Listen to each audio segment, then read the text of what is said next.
Secretary John Vic Remulla will now make a statement.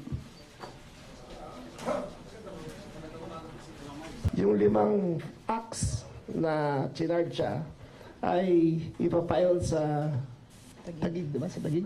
Substation? Ipapile na. At habang doon siya ay under custody siya ng Bureau of Immigration as an undesirable alien. Ngayon, mag-uusap pa ang Bureau of Immigration at CIDG ukol sa proseso nito. Pero sa akin paningin, at ito'y akin lamang, hindi ito'y batas sinasabi ko, ay doon muna siya mananatili sa Bureau of Immigration Detention Facility sa Muntinlupa habang siya ay naghihintay na paglitis sa kanya rito. Hindi po namin siya i-deport. Mananagot siya sa batas dito sa Pilipinas. Tapos na po ang mga dayuhan na kaya na lang lapastangin ang mga Pilipino.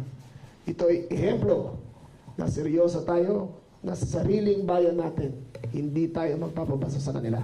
Ngayon, babalato sa lahat ng mga gustong ganito pang gawin, huhulihin namin kayo. Hindi kayo papayag na basusin nyo ang mga Pilipino. At lalong-lalo na, walang exempted sa batas dito sa Pilipinas.